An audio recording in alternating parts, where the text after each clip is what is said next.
Olá! Imagina só esse cenário. Você é tipo o funcionário do mês, todo santo mês. Seus chefes, todos eles, te adoram, falam que você é essencial, versátil, um exemplo.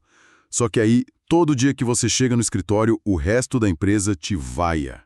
Essa é, de forma bem resumida, a vida profissional do Edenilson no futebol brasileiro nos últimos anos. Hoje, a gente vai tentar desvendar esse quebra-cabeça. Com base num artigo que detalha a recente saída dele do Grêmio, nossa missão é entender por que um jogador tão prestigiado por treinadores se torna, de novo, o para-raios da fúria da torcida. Aconteceu no Inter e agora a história se repete no Grêmio. O que está por trás desse ciclo? Exatamente. A fonte que a gente tem aqui não só noticia a rescisão, mas nos dá todas as peças para montar esse mosaico. E a imagem que surge disso é fascinante. Mostra um verdadeiro choque de mundos. O futebol como ele é pensado, no vestiário ou no campo de treino, e o futebol como ele é percebido, sentido, na arquibancada. São duas realidades que, no caso dele, parece que nunca se encontram. Perfeito. Então a grande questão é essa.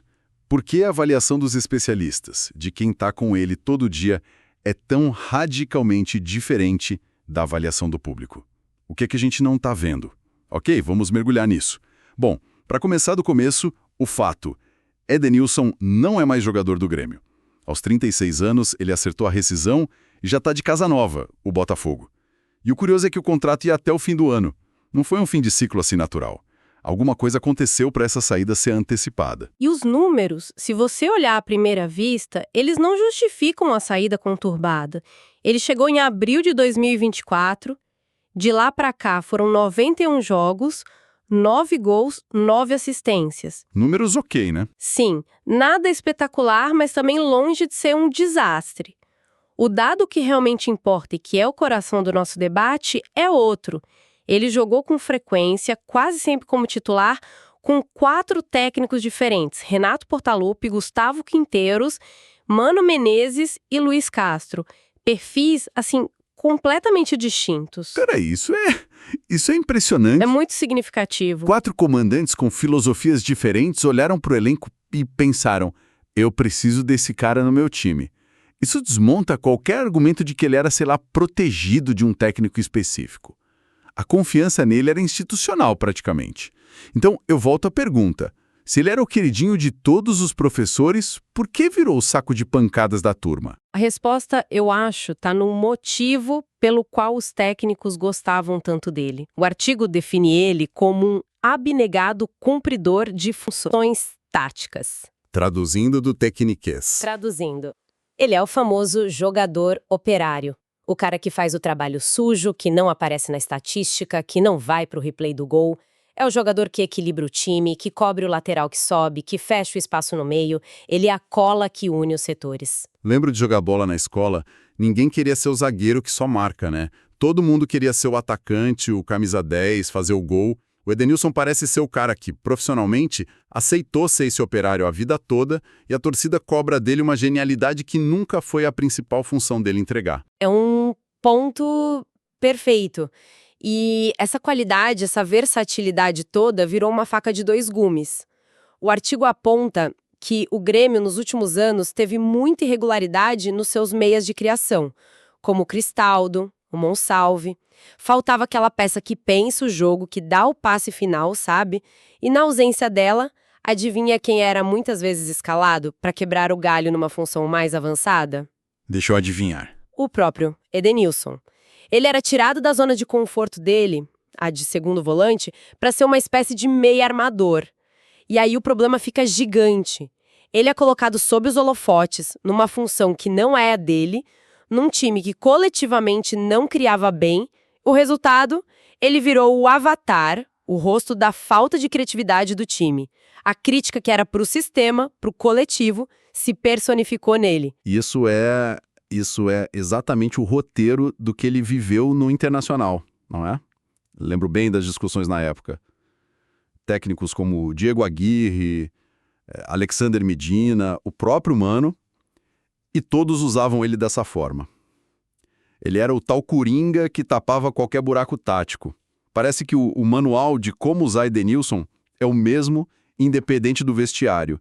E o resultado com a torcida também. É um padrão que se repete com uma precisão, assim, assustadora. E isso nos leva à grande dualidade da carreira dele. Então deixa eu ver se eu entendi. Dentro do clube, com os colegas, comissão técnica, o cara era basicamente o Capitão América, o líder exemplar. Mas para a torcida na arquibancada ele era o vilão. É exatamente essa esquizofrenia. No dia a dia, ele não era só um jogador importante, ele era um dos líderes do elenco. Chegou a usar a braçadeira de capitão várias vezes. E o respaldo não era pequeno, não. O artigo traz um exemplo muito forte do final de 2025. Na hora de renovar o contrato, não foi só a diretoria que bancou. O elenco, o técnico da época, Mano Menezes, e o coordenador técnico, que era ninguém menos que o Filipão, pediram publicamente para ele ficar. O Filipão, um campeão do mundo pedindo para ele ficar, isso tem um peso gigantesco. E tem a citação direta do Filipão, que é muito reveladora. Ele disse: qualquer treinador gostaria de ter o Edenilson. Muito bom, organizador, sério, compenetrado.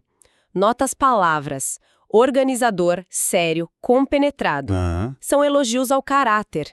E à inteligência tática, não a jogada de efeito, é a visão do profissional. Ok, o Filipão elogiou, o Mano elogiou, o elenco apoiou, mas sendo um pouco o advogado do diabo aqui, será que eles não estavam só protegendo um ativo do clube? É um discurso comum de dirigente para não desvalorizar um jogador no mercado, não? Uma forma de blindagem. É uma leitura possível e até comum no futebol. Mas aí entra um outro dado do artigo que complica essa visão. Para essa renovação acontecer, o próprio Edenilson aceitou uma redução salarial. E uma redução significativa para ficar no Grêmio. Ah, isso muda tudo. Muda o cenário. Não era só o clube querendo manter ele, era o jogador querendo ficar. A ponto de abrir mão de dinheiro. Isso demonstra um compromisso que vai além do discurso. Certo, isso realmente dá outra dimensão para o comprometimento dele. Mas mesmo com todo esse apoio interno, com o jogador fazendo o sacrifício financeiro, a relação com a arquibancada não melhorou. E aí a gente chega no ponto de ruptura. A última partida dele, contra o São Paulo. Sim, o jogo no Morumbis. Ele começa como titular, mas o técnico Luiz Castro tenta uma estratégia que não dá certo, e aos 39 do primeiro tempo, ele saca o Edenilson. Nossa. Ser substituído no primeiro tempo é uma das maiores humilhações para um jogador.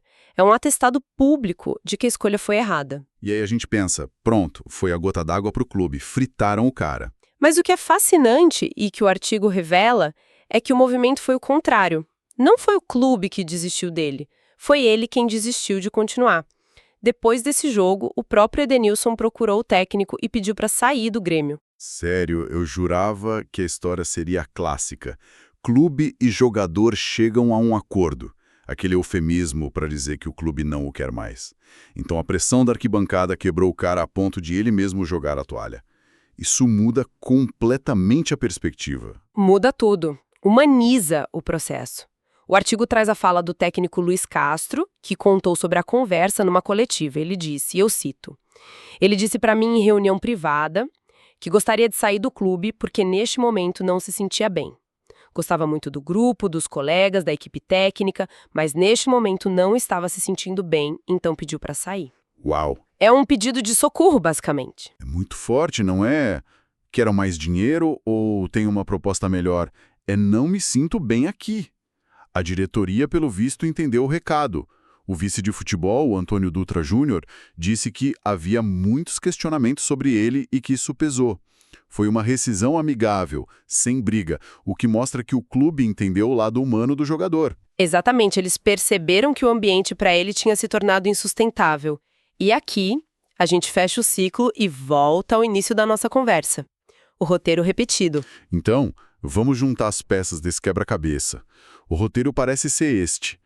Edenilson chega num clube, ganha a confiança total do treinador, vira o homem de confiança dele em campo, aquele que resolve os problemas táticos que ninguém vê. Aí o time, como um todo, não entrega um futebol brilhante, de encher os olhos. Por ser versátil, ele é deslocado para funções de maior visibilidade, para tentar compensar as carências do elenco. E nessa nova função, ele não brilha. A torcida, frustrada com a performance geral, o elege como o símbolo dessa mediocridade. A pressão vira uma perseguição pessoal, o ambiente fica insustentável e, no final, ele sai. A gente acabou de descrever a passagem dele pelo Grêmio ou pelo Internacional. É impossível distinguir. É o mesmo filme, só mudou a cor da camisa. A saída do Inter em 2022 foi a matriz desse processo. A relação com a arquibancada já era péssima e culminou na transferência para o Atlético MG. E no caso do Inter, teve um momento que cristalizou todo esse sentimento negativo. O pênalti contra o Melgar. Impossível esquecer. Aquele pênalti perdido na eliminação da Sul-Americana foi a materialização de toda a frustração da torcida. Foi um erro técnico, como tantos acontecem, mas que, para o torcedor, virou um símbolo. Ele se tornou, naquele momento, a personificação do fracasso. Foi o carimbo definitivo na imagem dele perante a torcida colorada. E aqui vem a ironia final, que amarra toda a nossa discussão de forma perfeita. Mesmo depois daquele episódio do pênalti, que para muito torcedor foi o fim da linha, sabe como o Edenilson terminou aquela temporada no Internacional? Como titular absoluto do time do Mano Menezes? Exato. O mesmo Mano Menezes, provando mais uma vez a desconexão total entre a avaliação dos profissionais e a do público. O treinador, vendo o todo, o trabalho diário, a função tática, continuava a confiar nele cegamente. A torcida, movida pela paixão e pelo resultado de momentos específicos, já o havia condenado. O padrão é assustadoramente consistente. E o que a gente tira disso tudo? No fim das contas, a gente está falando de um jogador que é tipo um bom carro 1.0. Super confiável, econômico, te leva para onde você precisa ir, nunca te deixa na mão. Mas a torcida do clube grande, hoje em dia, não quer um carro 1.0. Ela quer uma Ferrari, mesmo que a Ferrari beba mais gasolina e vá para a oficina toda semana. Edenilson é o carro confiável que é cobrado por não ser um carro de luxo. É uma analogia perfeita. E se a gente conecta isso a um quadro maior, o caso dele levanta uma questão fundamental sobre o futebol moderno. O que define o valor de um jogador? São só os dados, os gols, o scout? Ou essa relação complexa, passional e, extremamente volátil com a torcida se tornou um fator com poder de vida ou morte na carreira de um atleta dentro de um clube? O capital de torcida virou um ativo mais importante que o capital tático. É uma ótima pergunta. E o caso dele sugere que sim, infelizmente. Parece que o jogador operário, esse perfil que todo técnico ama, está se tornando uma espécie em extinção nos grandes clubes. Não por falta de qualidade, mas por falta de grife. Ele não vende camisa, não viraliza em rede social, ele ganha jogos, mas de um jeito silencioso. E no futebol barulhento de hoje, o silêncio é confundido com omissão. O que nos leva a pensar no impacto disso no próprio atleta. A validação do trabalho dele vem de quem entende do riscado, dos seus pares, dos seus chefes, mas a rejeição vem do seu cliente final, que é o torcedor. Viver nessa corda bamba, nessa dissonância cognitiva constante, deve ser psicologicamente devastador. E eu encerro com esse pensamento para nossa audiência refletir. Qual o impacto real na cabeça de um atleta que, de segunda a sábado, recebe tapinhas nas costas e elogios pela competência, mas que no domingo, ao entrar em campo, enfrenta a rejeição maciça daqueles para quem ele, em teoria, joga? Como esse conflito permanente entre a aprovação profissional e a desaprovação popular molda não só as decisões, mas o legado final da carreira de um jogador.